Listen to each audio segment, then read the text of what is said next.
Okay.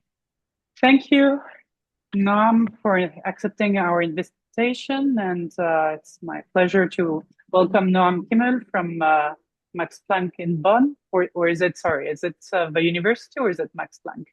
At the university. The University of Bonn, who will talk about zeros of Poincaré series. Yeah. Thank you very much for the invitation. So I'll be talking about zeros of Poincaré series. So let me first start by talking generally about zeros of modular forms. And in this talk, I will only consider modular forms in the classical setting. I know this is a seminar of automorphic forms, but this is the origin. So yeah, let F be some non-zero modular form weight K. And the question that I would be interested in is to understand where the zeros of F are located. So F is going to be a modular form of weight K for the full modular group Sn2Z. Well, the weight has to be even. And okay, we all know that F is a function on the upper half complex plane. Because F is a form, not a function, it's not really a form on H modulo Sn2Z. But when we're talking about the zeros of F, they're actually well defined in this quotient. So I will only consider F in this fundamental domain that we all know. And once we understand the zeros of F in this fundamental domain, we can understand the zeros of F in the whole upper half complex plane. And the first question then about these zeros is maybe how many zeros does F have in this region? And this is very well known. A form F of weight K has roughly K over 12 zeros in the fundamental domain. More precisely, such a form satisfies the valence formula, which says that if we count the number of zeros with the correct multiplicity, and we also need to include the zeros at the cusp, and zeros at the point I should be counted with weight 1/2, and zeros at this point rho should be counted with weight 1/3. If we sum this all up, we get K over 12 zeros. Okay, so once we know that a form F has K over 12 zeros, the next question is, where can these zeros be located in the fundamental domain F? Are there some restrictions? How do they distribute? Stuff like that. And for a general, if I take a general form F of weight K, the only restriction on the zeros is the one imposed by the valence formula. So this formula already maybe forces F to have a zero at I and rho, depending on K modulo 12. For example, if K is 10 modulo 12, then when we look at this equation mod 1, the right-hand side is 5 over 6. And the only way that this can happen is if we have a zero at I, so that we get the 1/2, and we have a zero at rho. So for example, if K is 10 mod 12, we must have a zero at I and a zero at rho. And I call these the forced zeros. But other than these forced zeros, maybe at I, maybe at rho, the rest of the zeros can be placed arbitrarily in the fundamental domain. And this is not hard to see. And let me just show you how we do it. So let's for simplicity assume that 12, K is a multiple of 12, but you can do a similar thing in the other cases. And let Z1 to ZL be K over 12 points in this fundamental domain. How do I construct this modular form which has these as its zeros? It's just given by this equation here. So I look at J of Z minus J of ZI for these points I, which gives me something that has zeros at these points. But this is not really a modular form because J, which is the J invariant, has a pole at infinity at the cusp. So we multiply by delta to the power of L, where delta is the modular discriminant, which cancels out the pole. So this way we get a modular form. Yeah, this is the polynomial of degree L in the J invariant, but this delta cancels the pole of degree L at the cusp.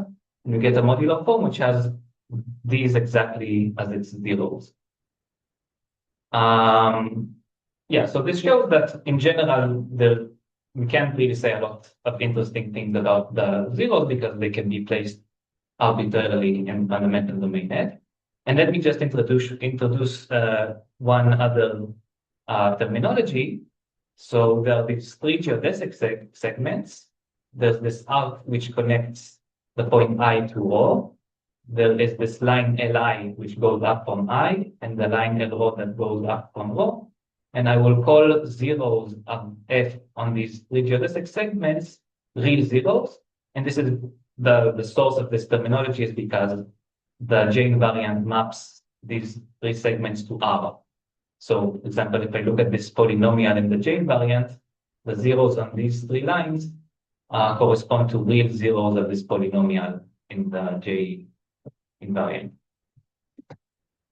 So yeah, for general modular forms, the zeros can be located arbitrarily, but not all modular forms were created equal. In the theory of modular forms, some modular forms are more interesting than others. And it's an interesting problem to try and understand where these zeros of various distinguished families of modular forms are located, both because it's an interesting problem on its own, and also because maybe we want to better understand analytic properties of these functions. So that would be the motivation. Where are these zeros located for various distinguished modular forms? And perhaps the most famous example of a modular form or a family of modular forms are the Eisenstein series. So again, I'm sure everyone is familiar, but let me just write the definition. It's the Eisenstein series of weight k is you sum over all co-prime integers C and D, 1 over C and Z plus D to the power of k.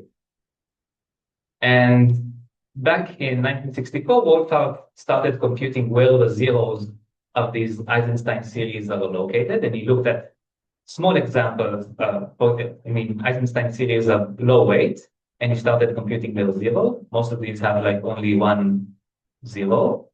And this was later continued by Rankin, who computed the zeros of even higher weight Eisenstein series. And he found out that all of the zeros always lied on this arc A, which connects I and rho. So this led him to conjecture that in general, he believed the zeros of the Eisenstein series in this fundamental domain F should all lie on this arc A. And this was very shortly after proved by Tani, Rankin, and Swinning and Dyer. And the proof is very short and elementary. I will show it now, like a very simple proof. So how do they show that all of the zeros of the Eisenstein series lie on this arc?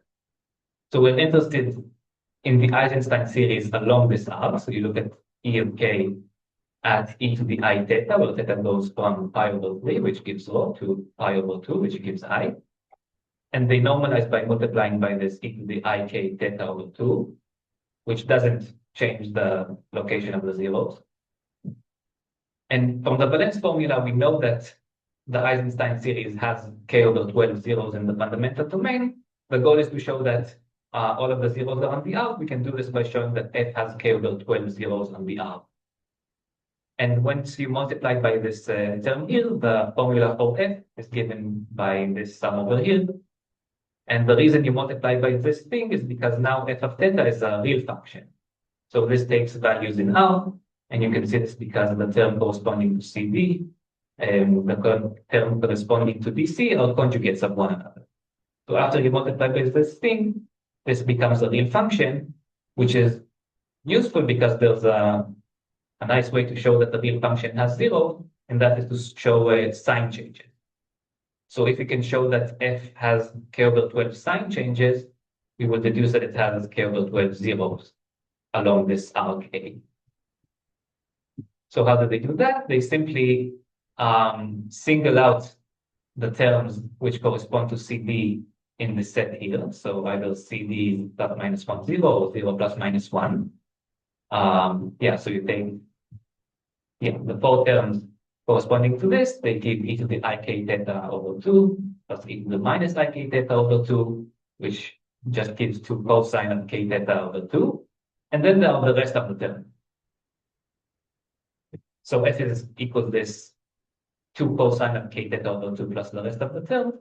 And this 2 cosine of k theta over 2 oscillates k over 12 times as theta goes from pi over 3 to pi over 2. And it oscillates between plus 2 and minus 2. And they show pretty elementarily that the rest of the terms are just bounded by 2. So whenever this f of theta is equal to plus 2, f must be positive because this term is smaller than 2. And whenever this cosine is negative 2, f must be negative. So we have k over 12 sign changes. So this means that f has k over 12 zeros along the arc. And from the valence formula, we know that these must be all of the zeros. Yeah, maybe there's some details about the false zeros that I didn't know it, but this is the proof. And this proof has been generalized in several works. For example, Han considered Eisenstein series associated with other Fouchian groups, and Duke and Jenkins looked at other functions, not that Eisenstein series, but they looked at something called what they call weakly modular forms, which are forms that the Q expansion starts in this way, or gap forms, and they again showed that all of the zeros lie on this arc A. Nozaki showed a separation property between the zeros of the Eisenstein series of weight k and those of k plus 12. So we showed that when you look at the zeros of ek and the zeros of ek plus 12, they interlace one, like there's always one of the other between two of the other ones. So they like interlace one into another. This one has exactly one more zero than this one. And Ritzes, Volach, and Young consider these linear combination of Eisenstein series, and again, using all of these works use like maybe a more intricate version of the argument we just showed. They again show that all of the zeros are on the arc, and Itersam and Ringling looked at something called odd weight Eisenstein series, which they define in the paper, and they consider their zeros. And there are other works that generalize this as well. Okay. And what I want to talk about today is specifically another generalization or another class of families which I want to look at their zeros, and those are the Poincaré series. So now I want to talk about zeros of Poincaré series. So let me start by giving the definition of the Poincaré series. Again, I'm sure most of you are familiar, but the definition of the Poincaré series of weight k and index m is given by this formula. Again, it's very similar to the one given for the Eisenstein series. We sum over the co-prime integers c and b. The denominator is the same. We have cz plus d to the power of k. But this time on the numerator, we have e to the m az plus b over cz plus d, where ab completes c and d to a matrix in S2z. So this is the definition of the Poincaré series. They generalize the Eisenstein series because if we put m equals 0, the numerator becomes 1 and we get back the Eisenstein series. But once you put m greater or equal to 1, you get new modular forms, and you know it's different from the Eisenstein series because starting at m equals 1, you get cusp forms. And in fact, since we're looking at the full modular group here, it turns out that the first k over 12 or whatever, the first Poincaré series are actually a basis for the space of cusp form. The first L, which is like k over 12 floor, unless k is 2 mod 12, in which you do minus 1. But anyway, the first few Poincaré series form a basis for the space of cusp form. Okay, so why, or what is the main reason that the Poincaré series were considered, what made them interesting in the first place? And this is the relation to the Peterson inner product. So the space of cusp forms of weight k has the Peterson inner product, which takes two cusp forms of weight k, and the product is given by the integral along the fundamental domain of this expression, the product times y to the k factor. And the Poincaré series is interesting because it has this property that if I take a modular, a cusp form of weight k, and I look at the inner product of f against the Poincaré series of weight k and index m, it somehow extracts the mth Fourier coefficient of f. So f of m here is the mth Fourier coefficient in the Q expansion f. And when I look at this inner product, I get this constant, which is just some constant, gamma k minus 1 over 4 by m over k minus 1, times this Fourier coefficient. And this is useful because in many situations, the Fourier coefficients of modular forms carry interesting arithmetic information, and being able to extract it in this way is very helpful. Now, the fact that there is such a form with this property is not surprising, because, I mean, it's just a vector space. You know that you have this dual form that has this property, but what makes the Poincaré series interesting is that it both has this property and it is very explicitly given by these formulas. So we have a very explicit definition, and it has this property in the way that it behaves dually to the Peterson interval. For example, one thing that you can do that follows from the fact that P is given by these explicit formulas is you can compute its Q expansion, its Fourier expansion. And this was done by Peterson, who showed that the n Fourier coefficient of the Poincaré series of weight k and index n, which you maybe know this by pkmn. This is the nth Fourier coefficient of the Poincaré series of weight k and the index n. This is given by this expression here. Again, it doesn't really matter, but I mean, the important thing is that it's very explicit. You have this delta mn, which is 1 in case m is equal to n is 0 otherwise. And then you have here this sum, which contains both these are Klusterman sums, and this is the J-Bessel function. So you have this sum that contains this expression. Okay. So several years after Fanny Rankin and Swinnerton Dyer looked at the zeros of the Eisenstein series, Robert Rankin looked at the zeros of the Poincaré series. And what he proved is that when you look at the Poincaré series of weight k and index n, at least k over 12 minus m of their zeros are going to lie on this arc A. So let me remind you that it's a form of weight k, so it has k over 12 zeros. So if, for example, m is very small compared to k, let's say m is like constant, you take k to infinity, then this result tells you that almost all of the zeros actually lie on this arc A. But you don't have to take m to be very small in terms of k. And there are still, like when you look at this, you see that there are m zeros missing from this statement. So the question is, where are these m zeros that are missing? And m can also grow in terms of k.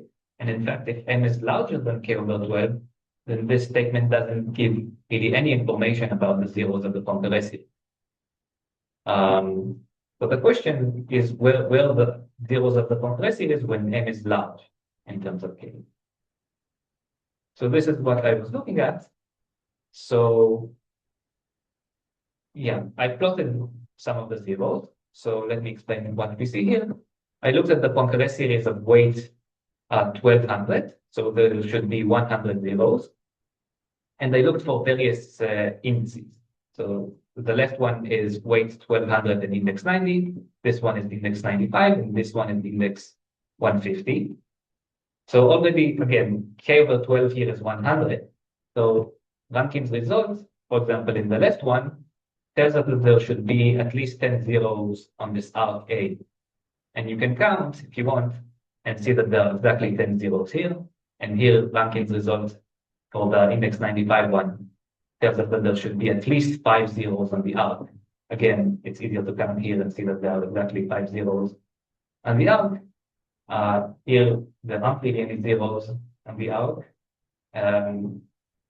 So yeah, we see that it fits with Rankin's result, but definitely the other zeros seem to follow some pattern. They're not random. For example, we see that there are many zeros on this line L rho. Especially if you go up, I got this here at like y equals 3, but in these cases, it continues up to like y equals 60 or something. So yeah, there's a lot of zeros on the line L rho, at least in this case. In the last picture, we see that there's also like a bit zeros on this line Li. So these are the real zeros. But also the non-real zeros seem to be following some sort of pattern. For example, the non-real zeros in this left image, we're definitely not random. They seem to be along this line here as well. They seem to be following some pattern. Yeah, so I wanted to understand these pictures. And it turns out, and we will see this later, that actually the pattern that these zeros trace out actually depends on the ratio between M and K. And I mean, what do I mean by this? Yeah. What do I mean by this? For example, here, this is the same picture from the last slide. We have the Poincaré series of weight 100 and index 90. And here I just have both of them. So it's weight 600 and index 45. And you see that the picture looks similar. Obviously, the one on the right has less than zero, half as many. But the pattern that they trace out seems to be a similar one. So in that sense, the question, or the way I want to pose the question is, let's take M of K to be of this form, fix some alpha, and look at Mk to be alpha K plus little o K. So M goes roughly like alpha times K. And we want to understand the limiting behavior of the zeros of the Poincaré series as the weight goes to infinity and the index M satisfies this, this relation. Okay. So let me, like I said, why this is the case that it depends on this alpha will make sense soon when I talk about the proof. But let me first tell you some results. So first, let me talk about the zeros about LO and LI, which are the real zeros. Again, zeros on the arc A were pretty much explained by Rankin. So yeah, zeros and LO are given by this theorem. The moment alpha is larger than zero, a positive proportion of the zeros are going to lie on this line LO. And in fact, you can compute the proportion of zeros that are going to be on this line LO. So when alpha is equal to zero exactly, this is the case of Rankin's result, which tells us that almost all of the zeros are on the arc A. So we expect the zero proportion of the zeros to be on this line LO. But the moment you start to increase alpha, more and more zeros start to migrate from this arc A to this line LO until it reaches some percentage, and then it's you can continue this graph. Asymptotically, I can tell you that it will go back to zero, but at least at the beginning, as you increase alpha, more and more zeros move to this line LO. What about Li, the real zeros on this central line? So again, at the beginning, there will be no zeros, and this time zeros will start to appear only once alpha is larger than log 2 over 2 pi. And for alpha larger than this, again, you can show that the positive proportions are going to, the zeros are going to be on this line Li. It's a bit harder to compute this function, but it's still possible. Okay, so this is the real zeros. What about the non-real zeros? This is a theorem. Let's take some alpha, and I restrict here alpha to be small because otherwise the statement is going to be more complicated. But you will soon see that we can take alpha to be larger. But let's take some alpha which is small.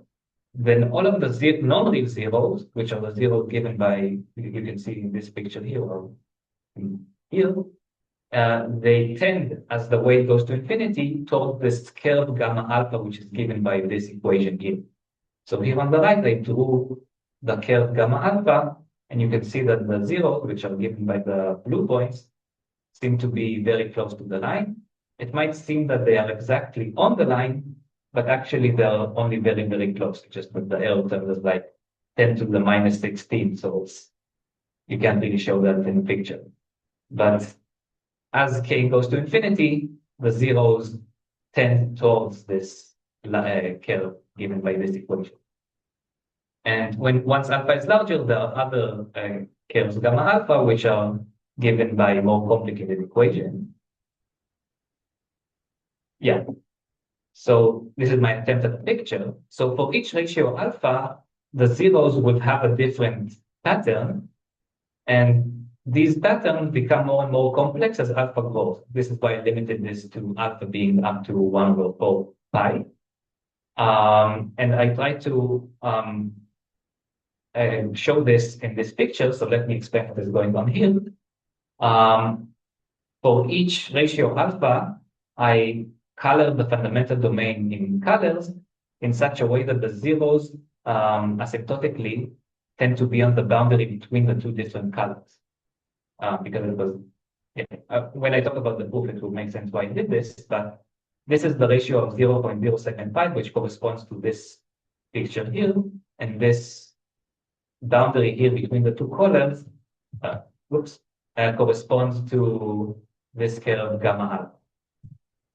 But once we increase alpha, we see that there's more than one curve, and these curves also become, more and more like intricate.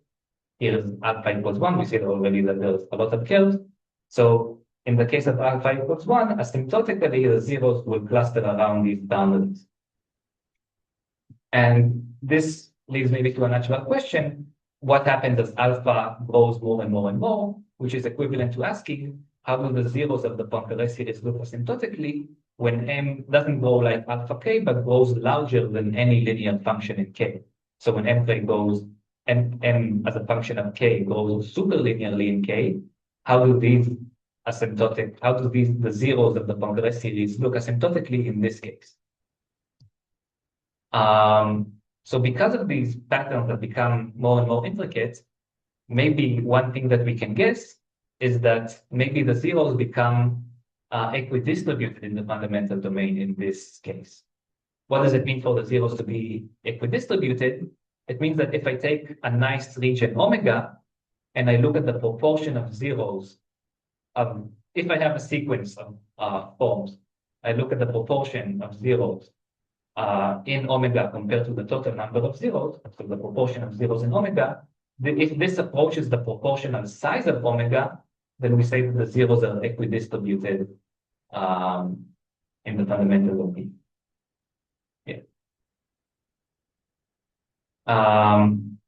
And this is actually known to be the situation for another famous family of modular forms, which are the Hecke eigenforms. So if I look at a sequence of Hecke eigenforms of increasing weight, then it is actually known that the zeros satisfy this equidistribution property. Specifically in 2005, Rudnick showed that this equidistribution of the zeros for Hecke eigenforms follows from a stronger condition called the holomorphic QUE, which at the time was known conditionally on GLH.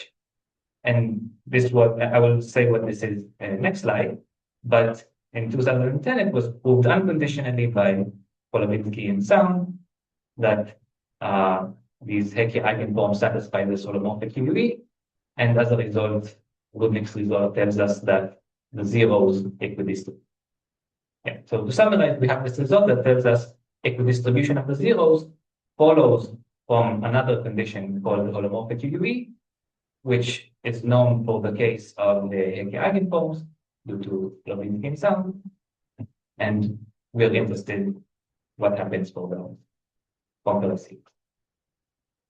Okay, so what is this holomorphic QUE property? This basically means that a statement about the L2 mass equidistribution of the function.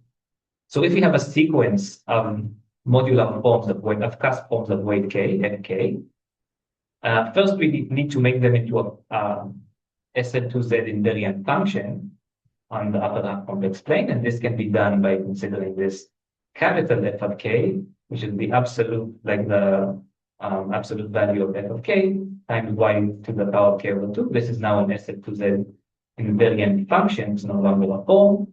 And we can consider how does the L2 mass of this function equidistribute in the fundamental domain.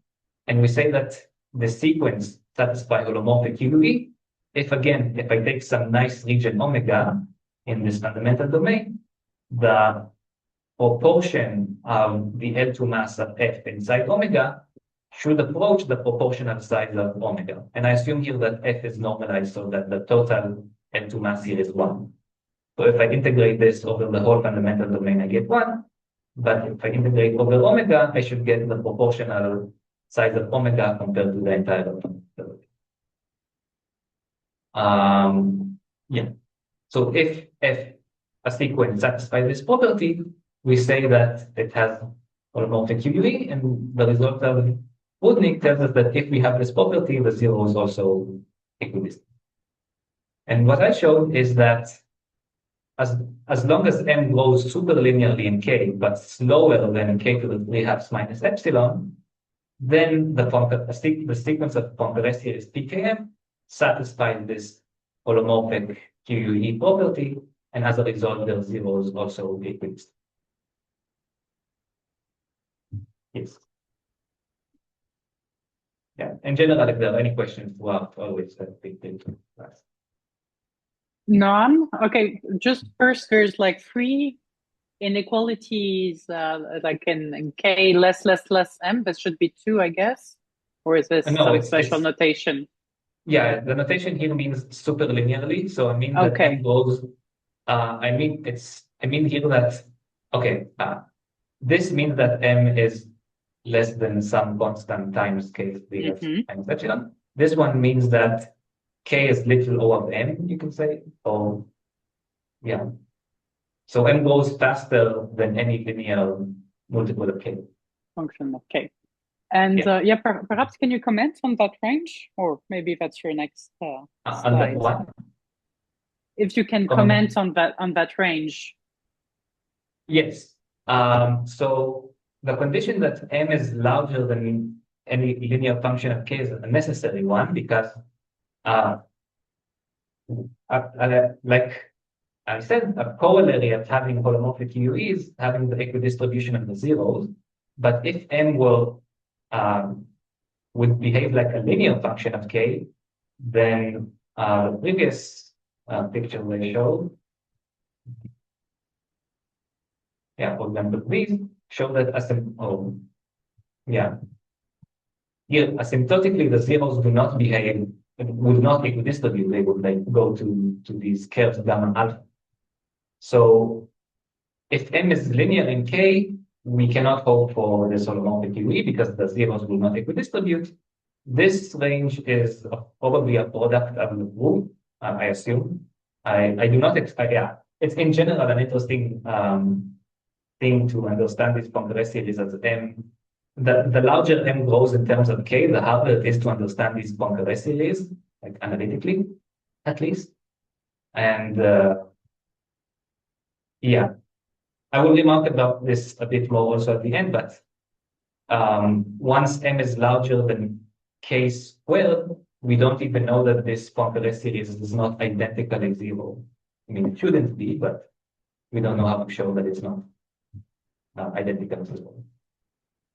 So yeah, our understanding of this Poincaré series become less and less as m goes faster in terms of. Yeah. Okay. If there are no more questions, I will start talking about the tools. Okay, so let me start with the case where m goes like a linear function in k. Again, let me remind you that the definition of the Poincaré series is given by this sum for every, I somehow a bit simplified this, for every copine integer C and D, where C is larger than 0, we have a summand, and also when CD is equal to 0, 1. So we have this sum, and I just gave names to the different summands within the sum, indexed by C and D. So we have sigma 0, 1 plus sigma CD, where BCD CD is equal to 1 and C is larger than 0. Okay, so when m is roughly like alpha times k, the summand which correspond to CD is actually a k power of something that doesn't depend on k, or depend very mildly. So this is the summand which correspond to CD, and we see that we can write it in polar coordinates as sum radius times e to I times phase, all of this to the power of k. And the important thing is that this r and this theta don't really depend on k. So we can write pkm of z to be this sum of these radii and phases theta, all of this to the power of k.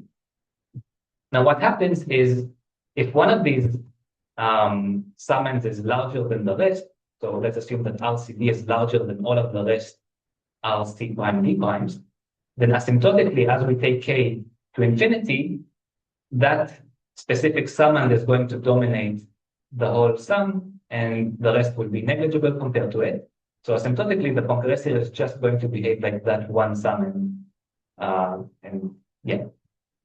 So here on the right, I drew for the ratio of 0.075 that we had before, for different regions, which summand is the one which is dominant. And for example, in this region here, sigma 1, 0 is dominant. So asymptotically, I would expect the Poincaré series to behave just like this one summand. And specifically, there will be no zeros within the green region because this term here on the right does not have any zeros. So really, we can only expect zeros on the boundary between two different regions where there are two different RCDs which are maximal at once, and then they have a chance to cancel one another. So if, for example, sigma C1 B1 and sigma C2 B2 both have the same radius, then along the boundary between them, there might be zeros, or not exactly along, but near the boundary between them, there might be zeros as K goes to infinity. So once we look at real zeros, we can actually mimic the proof of Pani-Rankin and Swinnerton Dyer, which uses sign changes to show that there are zeros along these arcs. For example, here we have the boundary between the blue and the green. We can use sign changes. Also here we have the boundary between the red and the green. We can use a variant of this proof of Pani-Rankin and Swinnerton Dyer. The problem is the non-real zeros. Here we can't really use sign changes because the function along this curve isn't a real function. And in fact, the zeros are not exactly on this curve, like I said before. They only tend towards the curve as the weight goes to infinity. So instead, we use Cauchy's argument principle to capture zeros near this curve gamma alpha. And the idea is that I want to understand the number of zeros near this curve. The idea is that the Poincaré series behaves one way above this curve and a different way below. So how do we do this? The number of zeros near this curve is given by this integral here, the derivative over the Poincaré series. And once I go from A to B, I go through the green region. But when I come back from B to A, I go to the blue region. And in the green region, I behave like sigma 1, 0. And in the blue region, I behave like sigma 0, 1. So this here is roughly like the integral on one way is roughly log of sigma 1, 0, and on the other way it's roughly log of sigma 0, 1. And let me remind you that these sigma CDs are given by this thing in polar coordinates, so they are k power of this thing here, and the radii are equal near gamma alpha, or roughly equal. So because it's a k power, I can take the k outside, and then I get this log of the radius plus I times the phase. Here odds that well. The radii cancel out because they're equal along this curve gamma alpha. And then I really get like the difference in the different phases of these two summands, which dictates the number of zeros along this curve, which is going to be non-zero, which gives a positive proportion of the zeros along this curve. You can also compute how the zeros behave along this curve using this formula. Yeah, I mean, there's some technicalities about the small segments here, but it works out. Okay, let me now go and talk about the case where m goes faster than any linear function in k. Like I said before, equidistribution of the what we aim to show here is that now we want to show that the zeros equidistribute in the fundamental domain. And the way to show this is that actually the Poincaré series satisfies this holomorphic QUE condition. And just unpacking the definition, what does it mean that we have this holomorphic QUE condition? It means that once we look at the L2 norm of the Poincaré series for some nice omega, which is given by this integral here, should approach the proportional side of omega, but we need to also normalize so that the total L2 norm would be 1. So we have this normalization factor, and we want to show that this limit approaches the proportional side of omega. But the L2 mass in omega approaches the proportional side of omega. And yeah, so the like a pretty standard way of doing this using the Veil criteria. So I will denote by psi basically the indicator function of omega. And this thing can be rewritten in this form here, that the inner product of the Poincaré series against this indicator function. Yeah, so this inner product is equal to this integral here, which is basically this integral here of omega. Okay. So how does one show that we have equidistribution? Yeah. Yeah. So we have this psi, which is the indicator of function of omega, and we can use spectral decomposition to write it in terms of the spectral decomposition of L2 SL2Z H mod SL2Z. So this inner product is actually equal to the yeah, we decompose this psi into the harmonics of this space. So we have the constant function 1, which gives us this, and this is the normalization factor here that will cancel out to 1 times the total mass of psi. This is the area of omega. This is the main term that we want. But then we have here the other term, which the spectral decomposition of this space consists of 2 parts. You have the mass cusp forms, and you have the unitary Eisenstein series. So I do the mass cusp forms in blue and the unitary Eisenstein series in green. So yeah, I mean, I guess in the automorphic form seminar, most people probably know this very well. So yeah, this is just Parsifal plus decomposition. And now using the Veil criteria, in order to show that we have this this limit approaches 0, it's equivalent to showing that all of these other terms, other than the main term, approach 0 once we normalize by the main term. In other words, we want to show that for all j, the inner product of the Poincaré series squared against Hecke mass form normalized by the L2 norm of the Poincaré series should approach 0, and the same thing with the Eisenstein series. When we look at the Poincaré series squared against an Eisenstein series, normalized by the total L2 norm of the Poincaré series, this should approach 0. So this is what we want to show, these two things. And once we show these, from the Veil criteria, it follows that we have this property that we want. Okay. So first of all, we need to understand the normalization factor. So what is the L2 norm of the Poincaré series? So here we can use the properties that the inner product against the Poincaré series extracts the M Fourier coefficient. So we look at the Poincaré series inner product against the Poincaré series, it extracts the M Fourier coefficient of PKM, which is given explicitly by this formula here. We have this 1, and here we have a sum of Klusterman sums and then J Bessel functions.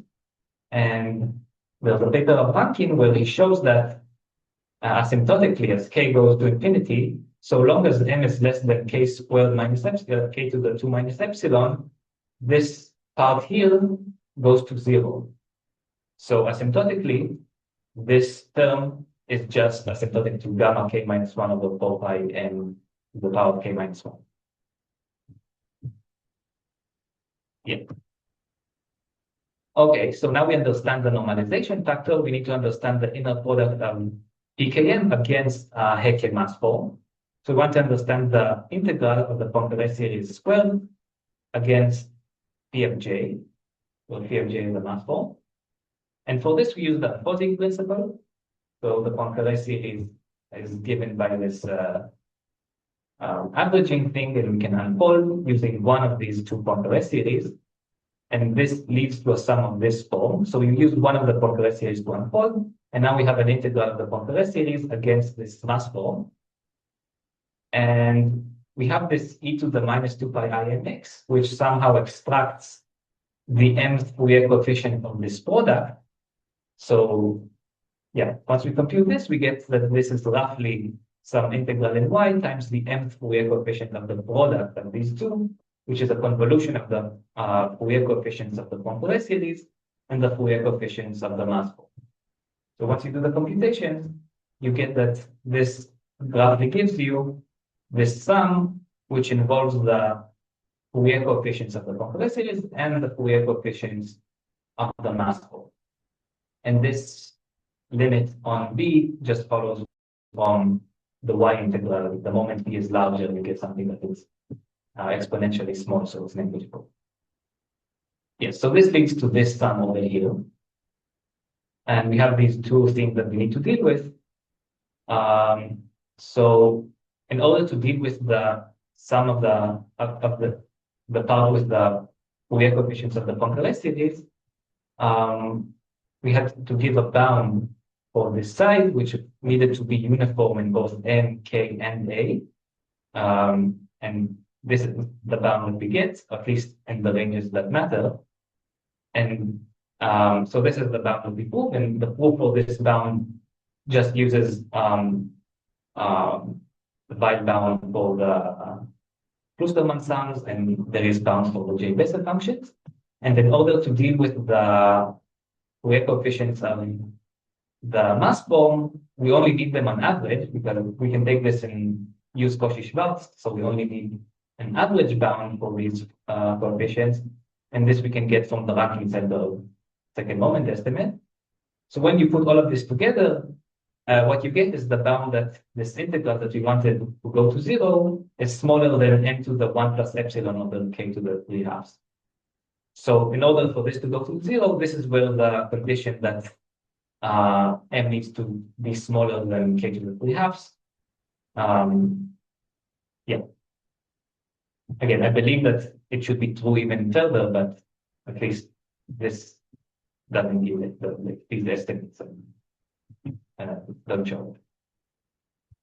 Okay, what about the Eisenstein series? The situation here is pretty similar. In fact, it's almost identical. Again, you use one of the Poincaré series to unfold, and you get a very similar thing here. Lambda j will be the Fourier coefficients of the Eisenstein series, which are given by these divisor functions, but the computation works exactly the same. The only difference is that this time the Eisenstein series has a 0 Fourier coefficient, which didn't appear before. And this adds another term to this to the result, which behaves like square root of k over square root of n. So when you put this together, you get that this Eisenstein series contribution is again the thing we had before, m over k to the 3/2, plus the square root of k over square root of n. And again, we need this to go to 0, which shows why we need n to grow super linearly in k, like faster than any linear function in k. But the moment n grows faster than any linear function in k, and n is smaller than k to the 3/2 minus epsilon, we have that all of these terms go to 0. And as a result, we see that all of these non-constant terms in the spectral expansion go to 0. So from the Page criterion, this implies that the sequence of Poincaré series satisfies this holomorphic QUE property. And using Rudnick's 2005 result, this also implies the equidistribution, the 0. Yeah. So let me just end with, maybe it ties back to the question Claire asked, but what happens for larger n? I believe this is just a question that I find very interesting. Like I said, in general, our understanding, at least, yeah, what is known becomes less and less is known the faster n grows in terms of k. I would expect this holomorphic equidistribution of the zeros to continue. And in fact, I would expect the larger n grows, the more random, like the Poincaré series should behave, and this behavior coincides with what a random form should look like, but yeah, I don't know how to show this. And for m which is larger than k squared, we don't even know that it is not identically zero. What I mean by this is that we had this L2 normalization factor, like computing the L2 norm of the Poincaré series, and this used the result of Rankine, which only works up to k squared. And in fact, for things larger than k squared, we don't really have any lower bound even on this. We don't know, we don't even know how to show that this is not equal to zero in some cases. So yeah, understanding becomes even less for n larger than k squared. Yeah, so anyway, thank you.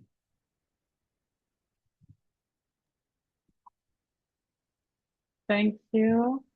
Have a nice talk. Are there questions from, oh, let me perhaps stop the recording before. Okay, there we go.